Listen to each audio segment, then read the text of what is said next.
요한계시록을 공부하면서 일곱 인, 도장 7개가 붙은 그것을 일곱 인을 하나씩 떼는 일곱인 재앙이 나와요.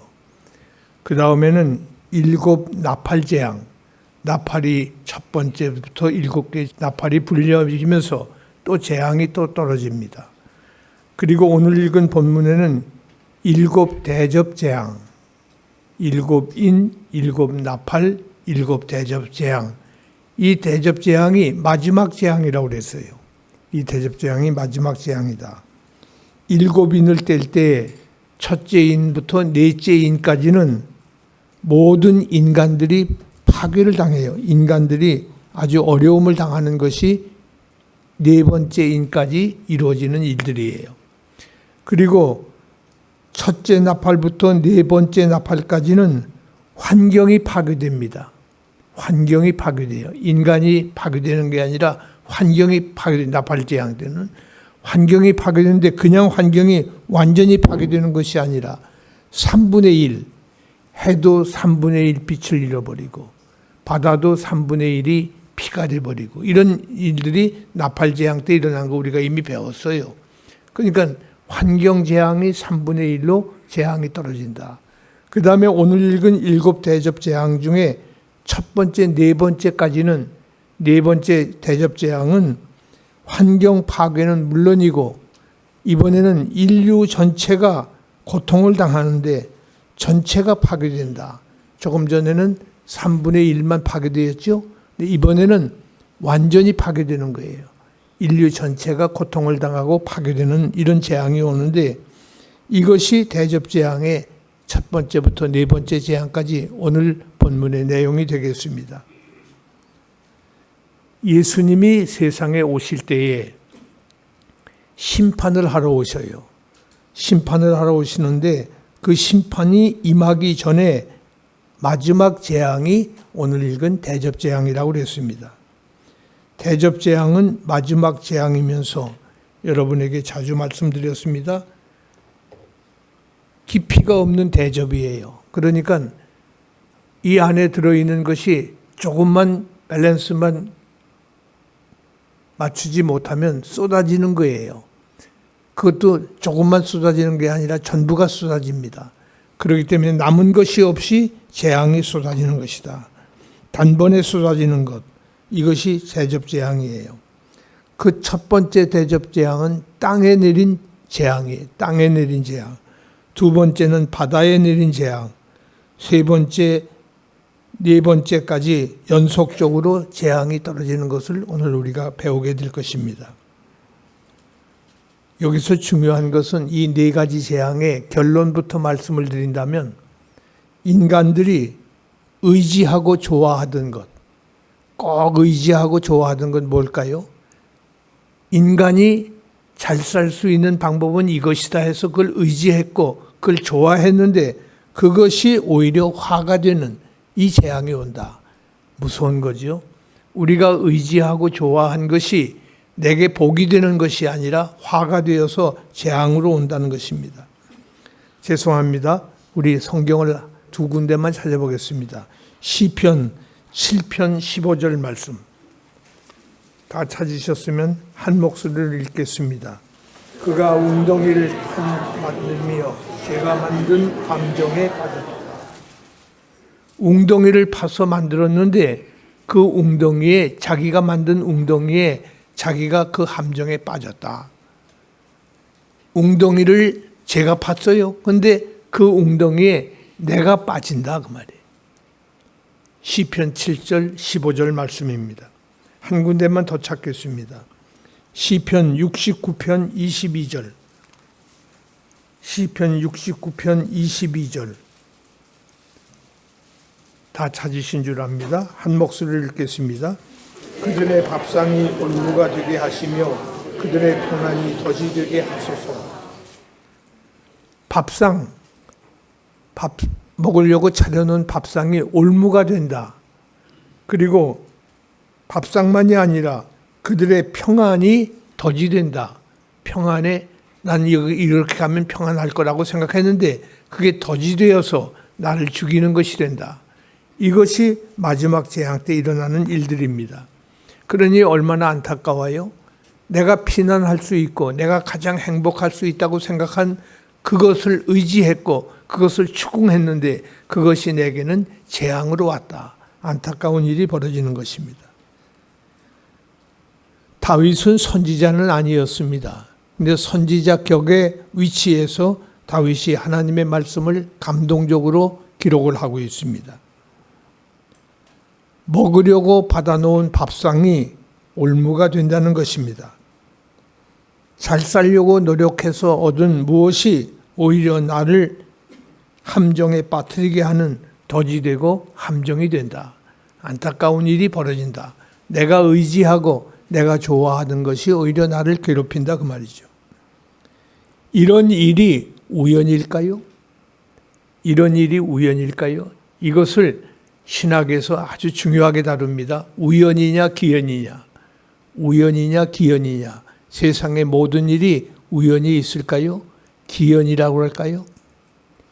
제가 공부할 때에 저를 가르친 선생님이 우연이냐 기연이냐는 걸 백목으로 크게 칠판에다 써놓고 자기가 칠판을 바라보고 서서 백목을 확 뒤로 던졌어요. 사람 쳐다보지 않고 던졌는데 제일 앞에 앉아있던 학생이 정통으로 이마에 딱 백목이 꽂혔단 말이에요. 피가 났어요. 얼마나 백목을 세게 던졌는지 피가 줄줄 흘렀어요. 그 학생 그 이튿날 그 첫째 시간인데 그 이튿날 아침에 기도하자고 그러는데 이상해요. 분위기가. 헬멧을 쓰고 왔어요. 오늘 또 무슨 일이 생길까 해서 헬멧 쓰고 온 그 아주 유명한 일화가 남았는데 그게 우연일까요? 기연일까요? 내가 사실은 우연히 던졌는데 그렇게 됐다 이렇게 변명하지 않았어요. 이 세상에 하나님께서 살아계신 하나님께서 우연히 그런 일을 일으킬 리가 없습니다. 자기가 판 함정에 제가 빠지고 받아놓은 밥상이 올무가 되게 하시는 분은 사람이 생각하지 못한 초능력, 어떤 능력이 간섭해서 일어난 사건이라고 우리는 그렇게 보는 겁니다. 그렇기 때문에 오늘 우리는 우연이냐 기연이냐 너무 심각하게 생각할 필요도 없어요. 하만이 모르드게를 죽이려고 장대를 세웠지요. 근데 그 장대에 누가 죽었습니까? 하만이 죽었어요. 하만이 달려 죽을 줄 누가 알았겠습니까? 에스더서에 나와 있는 말씀을 우리가 다 알고 있습니다. 이것을 하나님의 놀라운 간섭이라고 그럽니다. 하나님의 놀라운 개입 혹은 간섭이라고 그래요. 하나님께서 우리는 자연적인 내추럴한 파워밖에 없어요. 자연적인 힘밖에 없는데 하나님은 슈퍼내추럴, 초자연적 능력을 가지신 분이에요. 초자연, 시간과 공간을 초월한 초자연의 능력을 가지신 하나님께서 이 세상 역사에 개입을 하신다고 말이에요. 그 개입하시는 것이 바로 이렇게 나타나는 것입니다. 요한계시록 16장 오늘 읽은 1절로 8절 말씀은 이 원리를 우리에게 말씀하는 거예요. 이 원리를 말씀하고 있다. 하나님께서는 악한 세상을 그대로 남겨두시지 않아요. 하나님은 악을 미워한다고 그랬어요. 악한 세상이라고 그대로 버리시지 않습니다. 우리는 하나님이 악한 세상을 마침내는 마지막 심판만 하시는 것이 아니라 받아놓은 밥상이 올무가 되듯이 자기가 파놓은 함정, 그 구덩이가 오히려 함정이 되듯이 우리에게 가장 믿을 만했고 가장 의지할 만한 것이 나를 가장 괴롭히는 저주가 된다는 말씀을 받으시기 바랍니다. 그렇다면 첫째 재앙이 뭔가? 첫째 대접 재앙은 참 놀라운 재앙이에요. 오늘날로 말을 바꿔 말하면 과학의 발달이 바로 첫째 재앙입니다. 여러분 다시 보세요. 16장 2절 말씀. 첫째 천사가 가서 그 대접을 땅에 쏟음에 짐승의 표를 받은 사람들과 그 우상에게 경배하는 자들에게 악하고 독한 종기가 나니라. 악하고 독한 종기.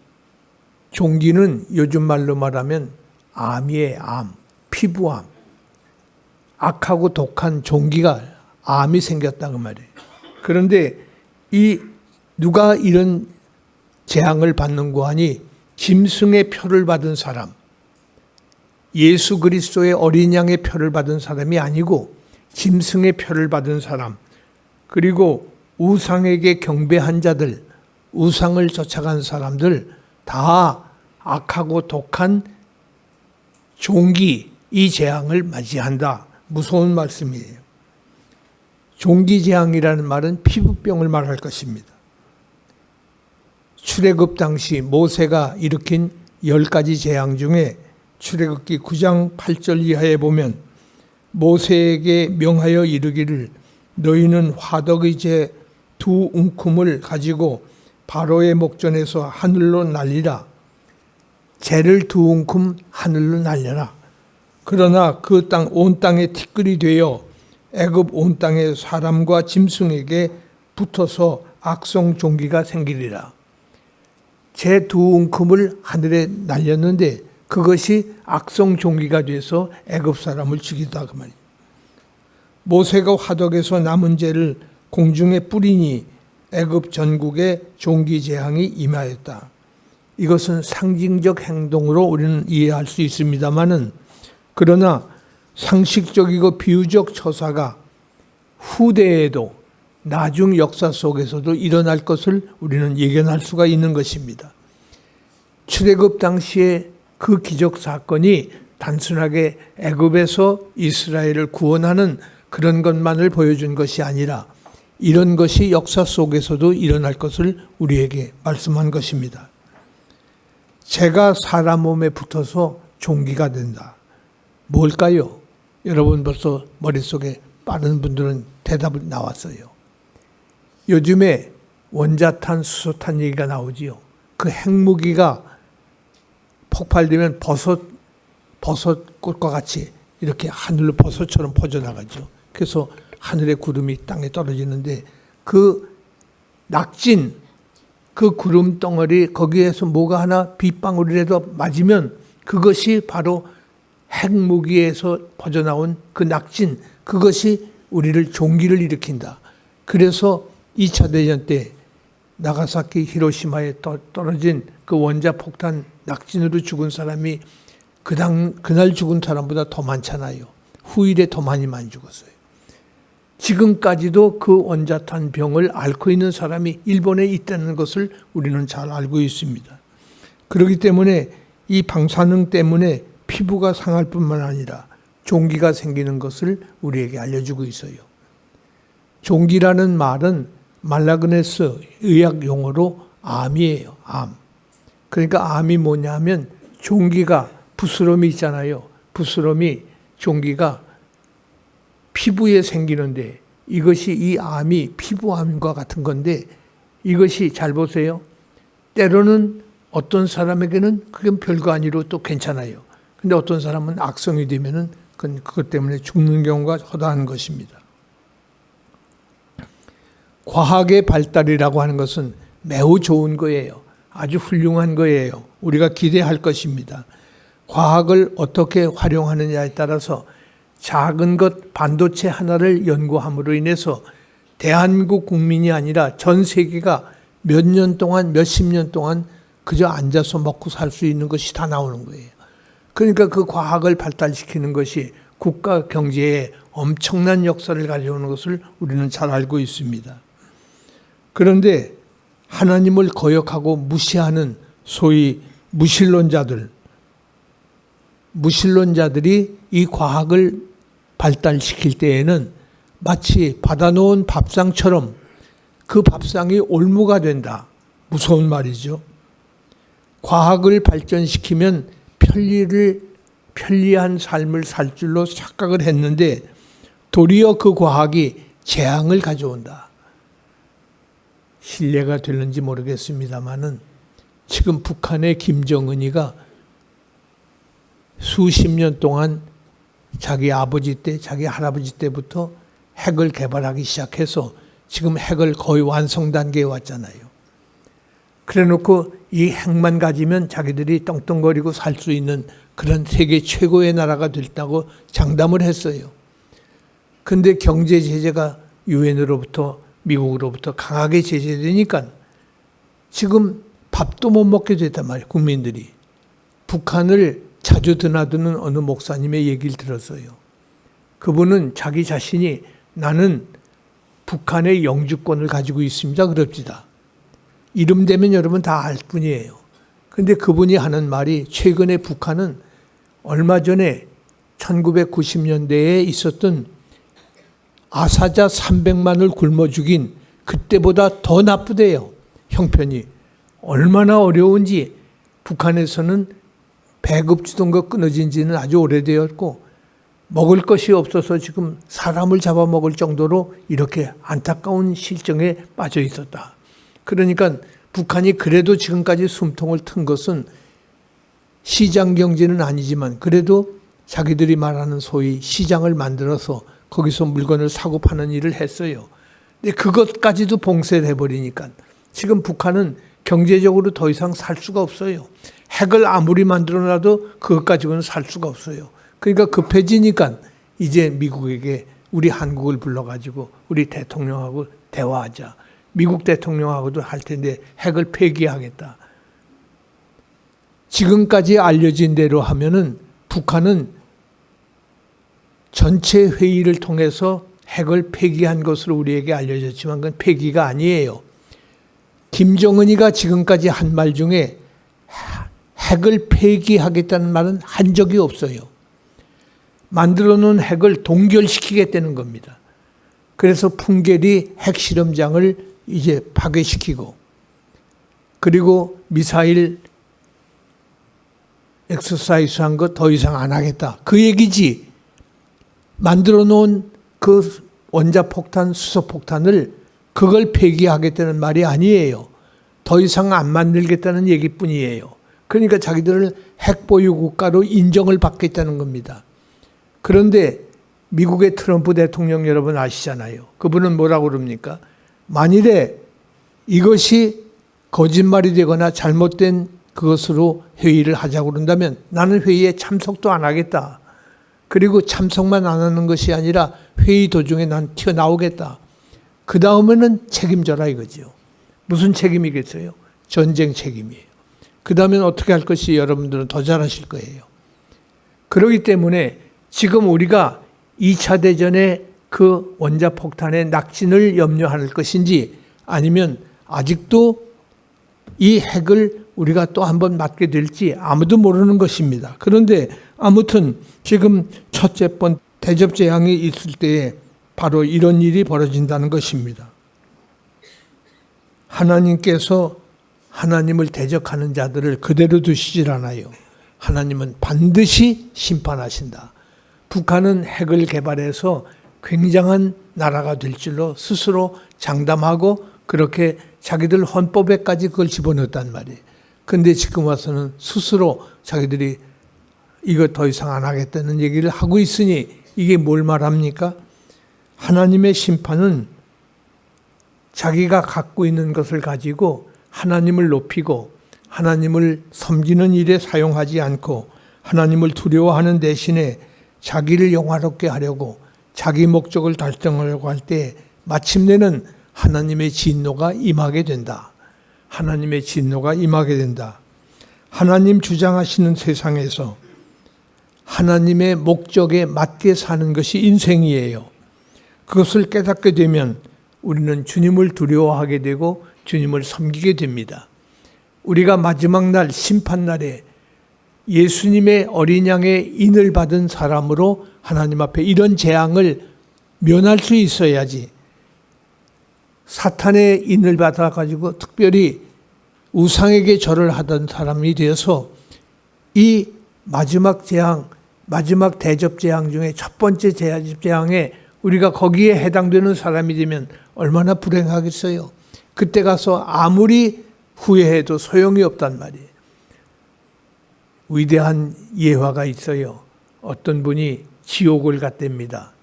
그런 얘기는 있을 수도 없지만 그랬더니 그분이 하는 말이 지옥에 갔더니 쩍쩍 소리만 나더라고. 그 무슨 소리냐 그랬더니 했으면 좋을 뻔했는데 아이고 안 됐어 쩍. 아무리 쩍쩍해도 소용이 없어요. 그때는 이미 때가 지났어요. 그때는 하나님께서 심판을 하실 때가 이미 지났단 말이죠. 그렇기 때문에 첫째 번 재앙은 피부암과 같은 종기가 생긴다. 이건 아무도 몰라요. 아무도 몰라요. 하나님만이 하시는 일이에요. 두 번째 재앙은 환경오염입니다. 환경오염. 3절 말씀이에요. 함께 읽겠습니다. 둘째 천사가 그 대접을 바다에 쏟음에 바다가 곧 죽은 자의 피같이 되니 바다 가운데 그 모든 생물이 죽더라. 바다에 두 번째 대접이 쏟아지니까 바다가 피가 되었다. 바다에 쏟음에 바다가 곧 죽은 자의 피같이 되니라. 여기 죽은 자의 피라고 그랬어요. 이 죽은 자라는 말은 헬라어로 읽으면 복수명사예요. 죽은 자의 피가 아니라 죽은 자들의 피가 되니, 죽은 자들의 피가 돼. 사람이 죽어서 그 피가 바다에 가득해졌다 그 말이죠. 여기서 사람이 죽은 거 아니에요. 바다 고기들이 죽어서 흘린 피를 말합니다. 고기에서 나와야 무슨 피가 그렇게 많겠습니까마는 바다가 다 피바다가 된 겁니다. 여기서 죽은 자들은 죽은 사람이 아니라 물고기들이 죽은 고기들을 말하는 거예요.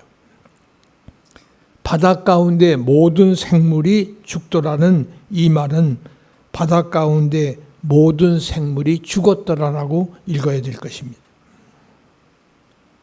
과학의 발달로 인해서 더 많은 물건을 만들어내고 공장을 세워서 경제를 발전시키겠다고 해서 과학을 경제에 접합을 시켜서 과학을 발전시키려고 나라마다 지금 아주 무척 노력을 하고 있지요.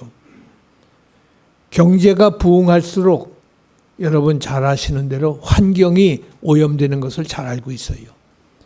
우리가 5.16 혁명이 있은 후에 경상도 사람들이 주권을 잡았으니 호남 사람들을 멸시했다 그래요.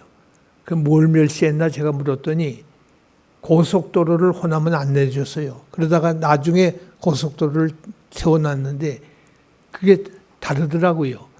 경상도로 가는 경부선 고속도로를 보면 아스팔트로 깔아놨어요.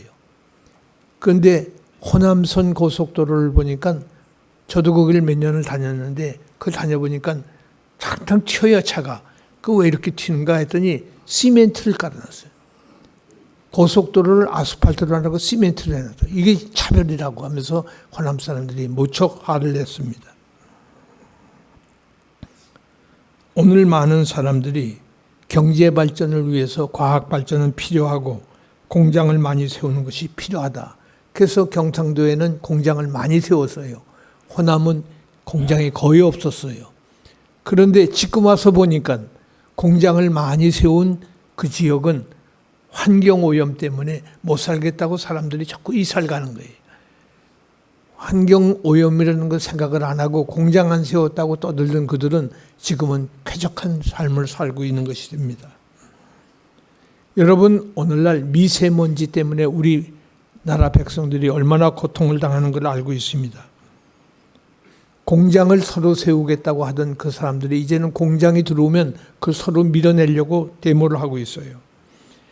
자동차의 배기가스에서 나오는 이 무서운 공기오염, 공장 폐수, 이것들 때문에 양식장에, 물고기의 양식장에서 고기가 다 죽어가는 모습을 우리는 이미 알고 있습니다. 바닷물이 피가 되어버렸어요. 폐수로 바닷물이 미생물이 다 죽어버렸어요. 폐수로 미생물이 죽었다. 그 말은 무슨 말인 거 아니? 큰 고기는 미생물을 잡아먹고 사는 것인데 미생물이 다 죽어서 버리니 큰 고기가 먹고 살 게 없어요. 큰 고기가 죽는다 그 말이에요. 큰 고기가 죽으니 바다는 점점 오염이 되고 폐수가 되어버리고 맙니다. 여러분 잘 아시는 대로 얼마 전에 우리나라에 서울시에 음식물 폐기 사건으로 인해서 이것을 어디다 버릴 수가 없다 해서 중국으로 수출하던 걸 수출이 끊겼다고 해서 난리가 난 적이 있습니다. 폐기물 처리 문제로 대난이 일어난 거예요. 환경오염 무서운 겁니다. 환경오염 쉽게 생각했더니 아주 무서운 거예요. 출애굽기 9장에 10가지 재앙 때에 바닷물이 피가 되었다는 말씀과는 다른 것입니다. 장차 바닷물이 피가 된다. 어떤 사람은 이것은 녹조 현상을 말한다. 그렇게 말하지만 녹조 현상과 피는 달라요. 하나님의 섭리로 인간을 바다의 물을 피로 만들어 그것을 사용할 수 없도록 만드는 것이 하나님의 섭리 가운데 있다는 것입니다. 무서운 일이지요. 셋째 재앙은 4절에 나와 있는 말씀이에요. 함께 읽겠습니다. 셋째 천사가 그 대접을 강과 물 근원에 쏟음에 피가 되더라. 이번에는 바다가 아니라 강과 물 근원, 한강의 근원, 한강 물 피가 되게 했다. 참 무서운 말씀이죠. 이것 역시 초자연적 권능으로 이루어지는 거예요. 한강 물의 근원을 피가 되게 했다는 말은 우리가 마실 물이 없다는 말이에요. 마실 물이 없으면 어떻게 됩니까? 다 죽는 거지요. 여러분 아시는 대로 지금 기름값이 비싸다고 난리를 치지만 기름값보다 더 비싼 게 있어요. 물값이 더 비싸요. 여러분 늘 잡수시는 생수 그 한 병하고 오일값 한 병하고 맛 교환하면 생수를 더 갖는단 말이에요. 생수가 더 비싸요. 그건 우리가 알고 있습니다. 그렇기 때문에 물 근원을 피가 되게 해서 인간을 괴롭히는, 환경을 어지럽히는 것입니다.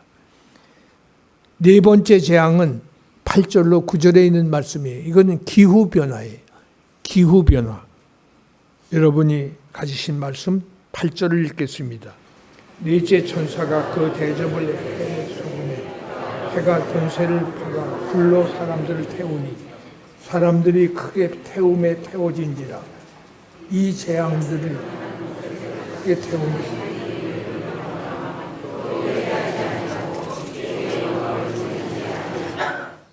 회개하지 않고 주께 영광을 돌리지 않은 사람에게 네 번째 대접 재앙이 임한다는 말씀이에요.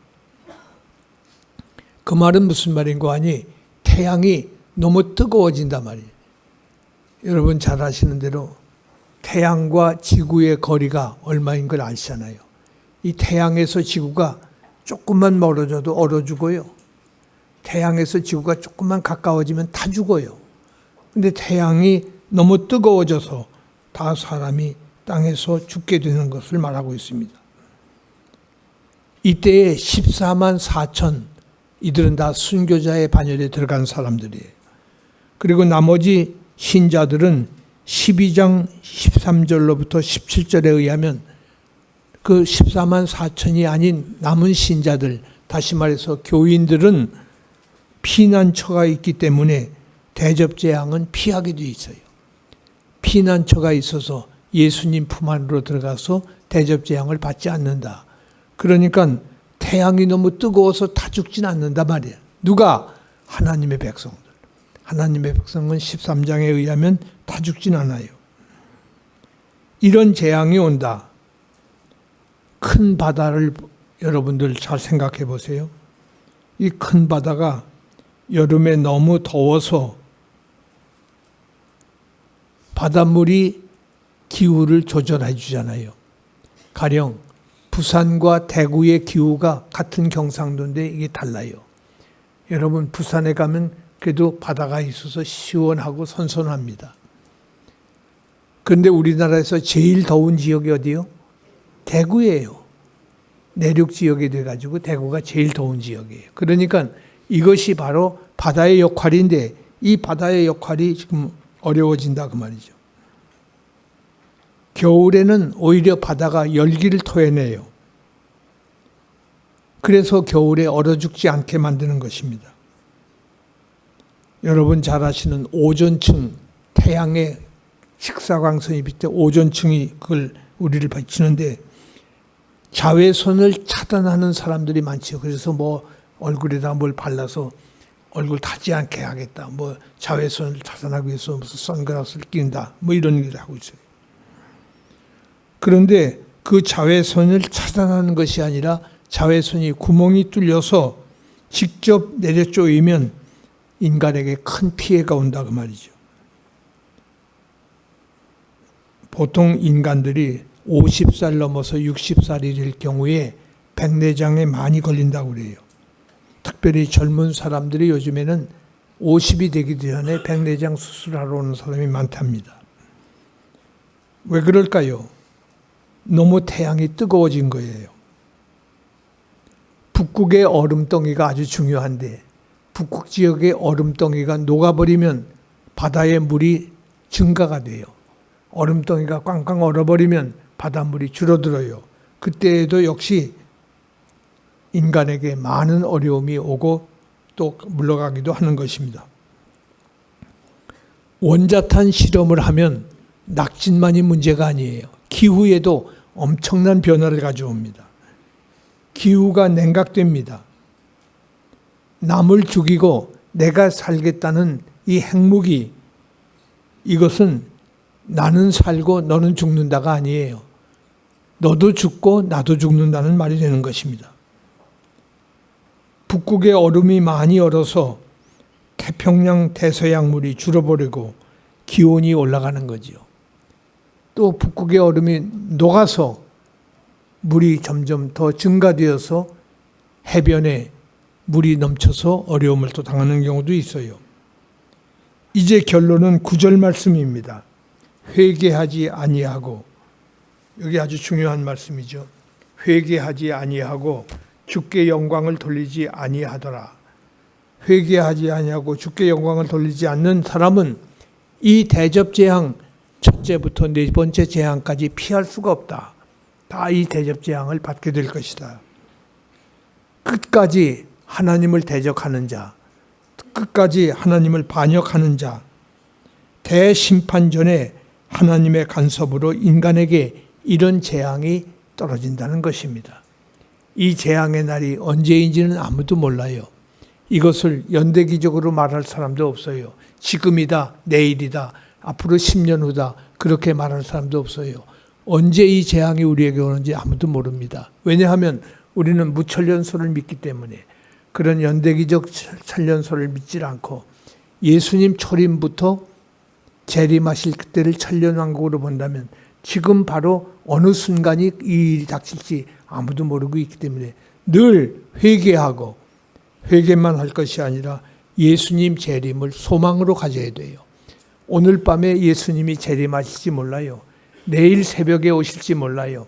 날마다 자나깨나 주님 오실 날을 기다리며 주님을 영접할 준비를 해야 된다. 언젠가도 말씀을 드린 적이 있어요.